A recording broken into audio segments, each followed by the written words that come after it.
And welcome back, Tolkien Fanatics. I am here for the second part of the Army Review series for the Fiefdoms. So last time we talked about the heroes of the Fiefdoms, and this time we're going to go ahead and dive into the 5 warriors. So, as I said, there are 5 warriors and 5 heroes, so 5 profiles to go over. And this one's going to be, I think, a little bit quicker than the last one since these guys have a lot less to talk about. But we'll go ahead and start jumping right into it with the backbone of the warrior core for the warriors of the Fiefdoms, and that is the Knight of Dornroth. So, the Knight of Dornroth is a Fight 4, Strength 3, Defense 6, 1 attack, 1 wound, Courage 4 model. He comes with heavy armor, sword, and a shield. Now, he's pretty expensive. He's at the point where he's in the same cost range as an elite unit, but that's because he has a special rule, and that's the same special rule as the Captain of Dornroth had, which is whenever he is within 3 inches of Prince Imrahil of Dornroth, he adds +1 to his fight value, and that is the Pride of Dornroth special rule. So, again, you're kind of paying 3 or 4 extra points there for that special rule for a model that definitely got, I think it was a 2-point upgrade from the old edition, specifically for that special rule. But it's a good special rule. Basically, if you can keep these guys close enough to Imrahil, you're talking about a Fight 5 unit, which is the same as elves. For a couple more points, yeah. But usually the way I take these guys is I use them as shock troopers, which is their upgrades include Warhorn, Banner, Armored Horse, and Lance. So the biggest way that I see these taken is 4 or 5 of them upgraded on Armored Horse with Lances. So they become pretty, expensive, pretty beefy, expensive models. But you ride them around with Imrahil, and they become a very good shock unit along with Imrahil. Of course, the big thing there is that you definitely have to get the charge off, and then the subsequent priority / heroic movement that is probably going to come roll off. That way you're not leaving Imrahil out there with 3 or 4 guys that are mounted getting surrounded and killed. But that is something I like to try and look at doing with them. There are a couple other strategies, and I'll talk about those when I do my building an army video. So next up we have if the Knights of Dornroth are the backbone, then the Men-at-Arms of Dornroth are the support to the backbone. So they are Fight 4 again, Strength 3, Defense 5, so they are a little squishy against Strength 3 models and Strength 3 bows, which Strength 3 is pretty much, unless you're playing Hobbits or Goblins, that's the minimum strength. There are a few out there that are not Strength 3. There's plenty that are above, but there's not very many that are below Strength 3. Hobbits and Goblins are pretty much, I'm talking about Goblin Town Goblins. Actually, I think they're Strength 3 too, so don't even listen to me about that. Hobbits are honestly the only ones I can think of off the top of my head that are Strength 2. Let me see. I think I got my Goblin book close by. I can take a quick look and see if I'm right or wrong about those goblins. Yeah, they're Strength 3 as well, so they'd even be winning these Defense 5 guys on 5s. So that's something to be a little worried about. But like I said, these guys are the support to the backbone, which is what they come with: heavy armor, sword, and pike. And you're definitely going to be trying to stack these guys up on a pike block. You can replace the pike with a banner. I rarely see that done, but if you want to go that way, you can. I think it's worth it to pay a few points more for the Knight of Dornroth on foot. That's Defense 6. That way you can have a better chance of keeping that banner alive. And then they also have the special rule Pride of Dornroth, which gives them, again, that 3-inch bubble around Prince Imrahil of +1 to their fight value. So that's a different strategy, is to take a few guys on foot, some of the knights on foot, and then have them being pike blocked, supported with Men-at-Arms, and then kind of keep Imrahil in the back, almost like just a lead from the rear kind of leader. But in this position, it actually works out well because then you're getting the 12-inch banner bonus on top of the fact that, excuse me, I just lost my train of thought. Crap. The banner bonus plus the +1 fight value, so you could have Fight 5, 2 guys back fight support. Which would give you the ability to feint with the guys in front. Now, of course, unless you have forelong or within 6 inches, and where feinting is free, since you get to reroll ones within 6 inches of forelong. But I digress. Men-at-Arms are definitely a very good unit to have for that second support rank. Moving on from there, we have the Axemen Sarnak, and They are pretty much similar to the Man-at-Arms. Actually, their stat line is the exact same. They're Fight 4, Strength 3, Defense 5, 1 attack, 1 wound, Courage 3.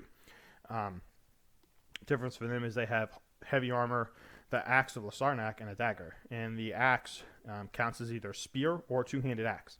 And then their upgrade is you can replace that with a banner. So another way you can see things being done is to sometimes run Axemen or Lasarnak as a front rank with a little bit cheaper front rank as opposed to the more expensive Knights of Dornroth, and support them with Men-at-Arms, and then get Immerhill nearby so you have Fight 5, and then you can go two-handed with that axe, so you've got a Strength 3 guy who's getting +1 to wound. So then you're wounding Defense 6 and Defense 7 stuff on 5s, which makes it a little bit easier to try and get through a Defense 6, Defense 7 shield wall.